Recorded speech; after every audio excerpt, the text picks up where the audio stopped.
బట్టతలతో బాధపడుతున్నారా? ఆధునితనమైన పద్ధతిలో hair transplantation చేయబడును. Face clinic, Hyderabad. ఎందుకు ఉద్యమాల వైపు మరలారు? ఏ ఉద్యమము అంటే ఏ కారణము మిమ్మల్ని ఆ ఉద్యమాల వైపు నడిపించింది? ఏ కారణము చేత మీరు చలించారు? నేను ఖచ్చితంగా ఈ ఉద్యమాల వైపు వెళ్ళాలని ఎందుకు అనుకున్నారు? నేను అనుభవించినటువంటి పరిస్థితులు నన్ను అట్లా తీసుకెళ్ళాయి. యాక్చువల్గా నేను ఇక్కడే హోప్ స్కూల్లో చదివాను. ఇక్కడ hope high school. Hope high school కంటే ముందు కింద బాలాజీ స్కూల్, ఎలిమెంటరీ స్కూల్. అంటే ఆల్మోస్ట్ నేను చిన్నప్పటి నుంచి మదనపల్లిలోనే ఉన్నాను. మదనపల్లిలో ఉన్న క్రమంలో నేను మంచి మెరిట్ స్టూడెంట్నే స్కూల్లో కూడా. ఒక సందర్భం మాకేమంటే, నేను 6th క్లాస్ చదువుకునే వయసులో హాస్టల్, సోషల్ వెల్ఫేర్ హాస్టల్లో, సెకండ్ హాస్టల్లో ఉండేవాడిని. మా హాస్టల్కి నక్సలైట్ పార్టీకి సంబంధించినటువంటి వ్యక్తులు వచ్చి వెళ్తూ ఉండేవాళ్ళు. వాళ్ళు వచ్చినప్పుడు మాతో పిల్లలతో కూర్చోబెట్టుకొని పాటలు పాడేవాళ్ళు. ఈ పాటలు పాడే సందర్భంలో ఒక పాట నన్ను బాగా కదిలించింది అన్నమాట. ఏ పాట అది? అది గద్దరన్న గారు వాళ్ళ అమ్మ మీద రాసుకున్న పాట. సిరిమల్లె చెట్టు కింద లచ్చుమమ్మో లచ్చుమమ్మ, నువ్వు చిన్నబోయి కూర్చున్నావు ఎందుకమ్మా ఎందుకమ్మా అనేది పాట. ఆ పాటలో ఒక చరణంలో తను చెప్తాడు, మోకాళ్ళ లోతుకు నీళ్లలో దిగబడి ఎద్దోలే వెనుకకు ఒక్కొక్క అడుగేసి నాట్లేసి లచ్చుమమ్మ లచ్చుమమ్మ, నీ నడుమంతా ఇరిగేనా లచ్చుమమ్మ లచ్చుమమ్మ అంటాడు. సో ఆ లచ్చుమమ్మని తీసేస్తే ఆ పాటలో మిగతా మా అమ్మని కానీ చేర్చుకుంటే, గంగులమ్మ అని చేర్చుకుంటే ఆ పాట అచ్చంగా మా అమ్మకి సరిపోద్ది అనమాట. అంత వేదన మా అమ్మ కూడా పడుతుంది. నేను హాలిడేస్లో వెళ్ళినప్పుడు అమ్మతో పాటు వెళ్ళేవాడిని. నేను మా అమ్మ అంటే నాకు చాలా ప్రేమ. అమ్మతో పాటు వెళ్ళినప్పుడు అమ్మ మళ్ళీ నాట్లు వేస్తుంటే నేను గని మీద కూర్చొని చూసేవాడిని. ఆ గద్దరన్న రాసిన పాటలో ఉన్నటువంటి ఆ పరిస్థితి నా హాస్టల్లో పాడినప్పుడు నేను విన్నది నా కళ్ళ కట్టినట్టు కనిపించేది అనమాట. సో ఆ విధంగా నేను ఆర్ఎస్యు ఉద్యమాల పట్ల, రాడికల్ స్టూడెంట్స్ ఉద్యమాల పట్ల ప్రభావితమై 6వ తరగతిలోనే నేను ఆర్ఎస్యు జెండా పట్టుకుని రోడ్డు మీదకి వెళ్ళాను. అదొక్క కారణము చేతనే ఆ ఉద్యమాల వైపు వెళ్ళారా? లేదంటే జీవితంలో మీకు ఏమైనా ఒక చేదు అనుభవము, ఒక సంఘటన ఏదైనా జరిగి ఉంటే ఉద్యమాల వైపు వెళ్ళారా? అంటే నేను ఆర్ఎస్యూలో ఉంటూ కూడా చదువుకునేవాడిని. అయితే చదువును కూడా వదిలేసి ఉద్యమాలు ఫుల్ ఫ్లెడ్జ్డ్గా రావాల్సినటువంటి పరిస్థితి ఎందుకు వచ్చిందంటే, యాక్చువల్గా ఒక కలెక్టర్ కావాలా అనుకున్నటువంటి ఒక మెరిట్ స్టూడెంట్ ఆ చదువే వదిలేసి ఫుల్ ఫ్లెడ్జ్డ్గా ఉద్యమాల వైపు రావడానికి ఒక పెద్ద ప్రక్రియ జరిగింది. అక్కడ నా జీవితాన్ని కంప్లీట్గా రివర్స్లో వేరే వైపుకు మలుపు తిప్పిన సంఘటన అది. మాది దళిత పేద కుటుంబమే. అయితే మరీ గ్రామీణ ప్రాంతాల్లో జీతాలకు ఉంటారు, అట్లాంటి ఫ్యామిలీ కాదు. మళ్ళీ బాండెడ్ లేబర్ కింద పోయేటటువంటి ఫ్యామిలీ కాదు మాది. కొంత అప్పటికే మా తాతగారు వ్యాపారం చేసుకునేవాళ్ళు, చర్మ సంబంధిత వ్యాపారం చేసుకునేవాళ్ళు. సో ఆయన బిడ్డల్లో మా నాన్న పెద్దవాడు, మా ఫాదర్ హనుమంతు, మా అమ్మ గంగులమ్మ.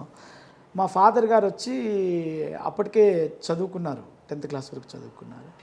చదువుకోవడం వల్ల ఈయన వ్యాపారంలోకి, ఆయనకి రకరకాల ఉద్యోగాలకు వస్తే కూడా పోడప్పుడు, అంటే వీళ్ళ ఫ్యామిలీ కొంచెం బాగానే ఉంది కాబట్టి వ్యాపారంలోకి అట్లా వెళ్ళాడు.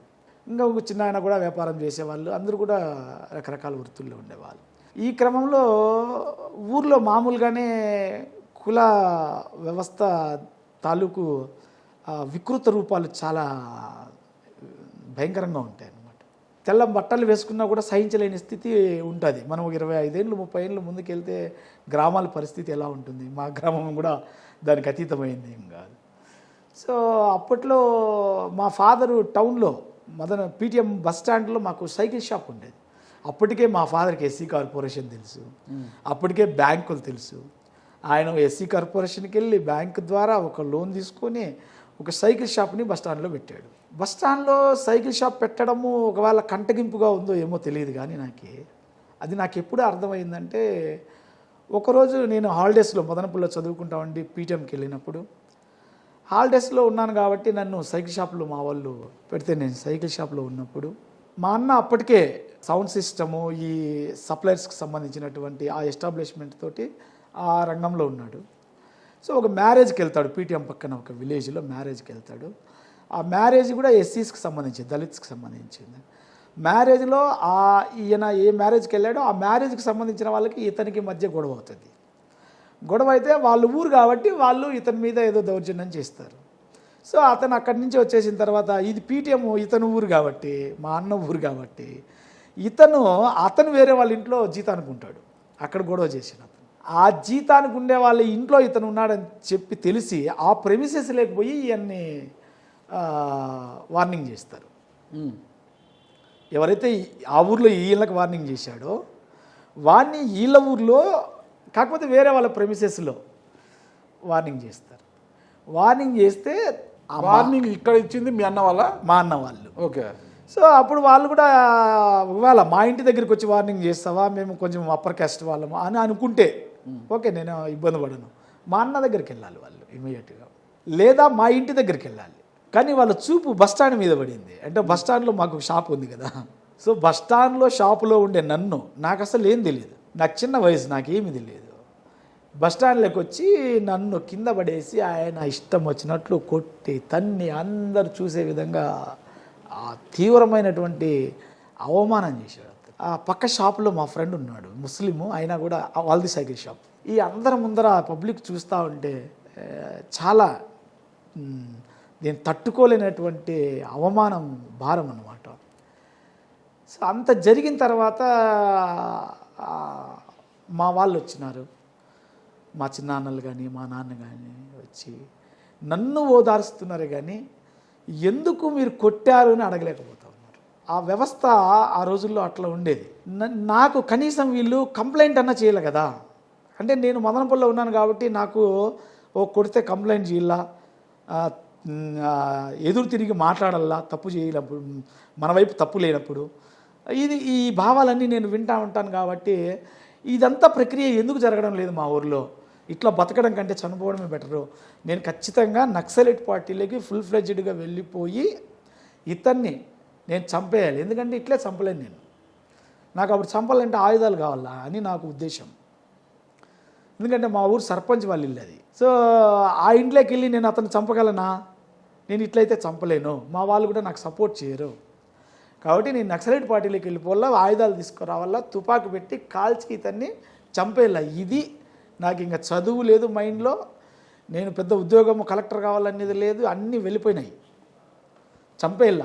ఇదే ఈ సంఘర్షణలో అనివార్యంగా ఇంకొక 2-3 నెలలు ఆలస్యం అయింటే నక్సలైట్ పార్టీలోకి వెళ్ళిపోయిండేవాడిని ఫుల్ ఫ్లెడ్జ్డ్గా. ఆ సమయంలో ఏమైందంటే చుండూరులో ఇన్సిడెంట్ జరిగి చుండూరు జ్యోతి అని ఒకటి తీసుకొని కత్తి పద్మారావు గారు ఒక యాత్ర చేసుకుంటూ పీటీఎంకి వచ్చారనమాట. రెడ్డిపోగు డేవిడ్ గారు అని చిత్తూరులో ఉంటారు, వాళ్ళు ఈ ప్రోగ్రామ్ని మొత్తం లీడ్ చేశారు. ఆయన మా గురువుగారు యమలా సుదర్శనం గారు వీళ్ళందరూ కలిసి పీటీఎంలో బస్టాండ్లో మీటింగ్ పెట్టారు. సో చిన్న పిల్లోడిగా ఆ మీటింగ్ విన్నాను. నేను విన్న తర్వాత నేను మీటింగ్లో నాకు కన్ఫ్యూషన్ వచ్చేసింది. అంటే నేను ఇంతకుముందు వింటాండే మీటింగ్లో ఉండే పద్ధతి, అంటే వివక్ష నిర్మూలనకు వాళ్ళు చెప్పేటటువంటి పద్ధతి, అసమానతల నిర్మూలనకు వాళ్ళు చెప్పేటటువంటి పద్ధతి, ఇక్కడికి వచ్చేళ్ళకి కత్తి పద్మారావు గారు చెప్పేటటువంటి పద్ధతి, అంబేద్కర్ కోణంలో నుంచి కత్తి పద్మారావు గారు చెప్తా అన్నారు, ఇక్కడ సాయుధ విప్లవ పోరాటం నుంచి తీసుకొని చెప్తా ఉన్నారు. ఈ రెండింటికి మధ్య పొంతన లేకుండా ఉంది. నాకు కన్ఫ్యూషన్లో పడినా నేను. వెరీ ఇమీడియట్గా నేను కర్ణాటక డిఎస్ఎస్ వాళ్ళు మా ప్రాంతంలో చాలా ఇష్యూస్ వచ్చినప్పుడు వచ్చి పనిచేసేవాళ్ళు.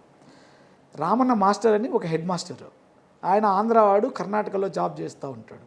అతను వచ్చి ఇక్కడ కొన్ని ఉద్యమాలను లీడ్ చేసేవాడు. సో ఆ రాత్రి నేను అతనితో కూర్చొని సో నా సమస్య ఇది, నేను ఇట్లాంటి పరిష్కారం అనుకున్నా, నేను భౌతికంగా అతన్ని నిర్మూలిస్తే ఇట్లాంటి సమస్యలు జరగకుండా ఉంటాయి అని నేను అనుకున్నాను. కత్తి పద్మారావు అన్న మాత్రము వేరే పద్ధతి చెప్తా ఉన్నాడు.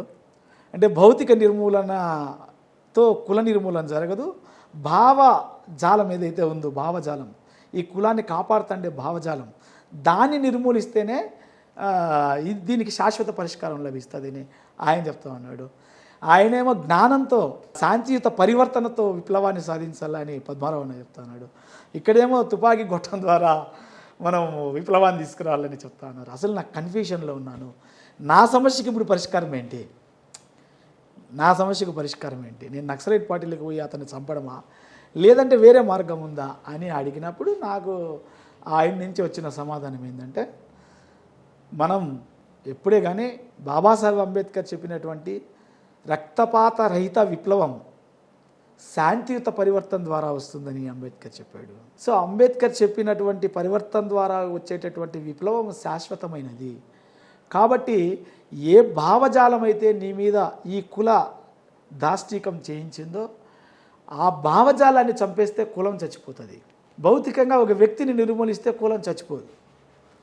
దాని తాలూకు ఇంకా వికృత రూపాల్లో అనేకం మనం చూడాల్సినటువంటి అవసరం వస్తుంది. కాబట్టి ఇక్కడ నీ సమస్యకు పరిష్కారము నీ దగ్గరే కాదు, ఇది మొత్తం వ్యవస్థ అంతా కూడా వ్యాపించి ఉన్న ఒక పెద్ద సమస్య. ఇది నీ దగ్గర నీకు తగిలింది కాబట్టి నీ గాయం అనుకుంటున్నావు, ఇది సమాజం మొత్తానికి తగిలిన గాయం. దీన్ని మాన్పేదానికి మనము ఆ భావజాలం మీద దాడి చేయాలి, ఆ భావజాలాన్ని హతం చేయాలి. ఏ భావజాలం అయితే కులాన్ని కాపాడుతుందో ఆ భావజాలాన్ని దాటినటువంటి పరివర్తన ప్రజల్లో తీసుకొని వచ్చి కులాన్ని మనం చంపే ప్రయత్నం చేయాలి. దానికి అంబేద్కర్ సిద్ధాంతం ఉపయోగపడుతుంది. కాబట్టి నువ్వు నక్సలైట్ ఉద్యమంలోకి పోయేదానికంటే అంబేద్కర్ ఉద్యమంలోకి వచ్చి నువ్వు పని చేయడం అనేది ఉన్నతమైన ఉత్తమమైన మార్గం. దాంట్లో శాశ్వత పరిష్కారము నీకే కాదు నీ చుట్టూ ఉన్న సమాజానికి దొరుకుతుంది అని ఆయన చెప్పాడు. ఆ విధంగా ఇంకా నేను అప్పటికి వదిలేశా. నేను మా ఊర్లో మార్పు తీసుకురావాలి. ఎట్లా? అంబేద్కర్ సిద్ధాంతం ద్వారా మా ఊర్లో మార్పు తీసుకురావాలి. కులం పేరుతో నన్ను, కులం అనేదే నాకు వేరే ఇంకేమీ నాకు వాళ్ళకి సంబంధమే లేదు నన్ను కొట్టడానికి. కాబట్టి ఆ కులం తాలూకు ఆ జాడ్యాన్ని చంపేయాలి, మా ఊర్లో పరివర్తన తీసుకురావాలి అని అనుకున్నా. 100% మా ఊర్లో నేను అంబేద్కర్ విగ్రహాన్ని మా ఊర్లో పెట్టాలనుకున్నా. ఒకప్పుడు అడ్డుపడ్డారు పెట్టనీయకుండా. అప్పుడు మినిస్టర్ శివప్రసాద్, ఆయన కూడా ఎస్సీనే కదా, ఎస్సీనే, ఆయన ఉన్నప్పుడే అడ్డుపడ్డారు నాకు. కానీ మా ఊర్లో నేను అనుకున్నాక ఏమనుకున్నానంటే మా ఊరు అందరు కలిసి విగ్రహం ఏర్పాటు చేసే పరిస్థితి తీసుకురావాలని అనుకున్నా. నేను లాస్ట్ 2 years బ్యాక్ మా ఊర్లో పెట్టా. మా ఊర్లో ఉండే అన్ని కులాలు దాంట్లో పార్టిసిపేట్ చేశారు. సుమన్ టీవీలో మీ పర్సనల్ అండ్ బిజినెస్ ప్రమోషన్స్ కోసం కింది నెంబర్కి కాంటాక్ట్ చేయండి.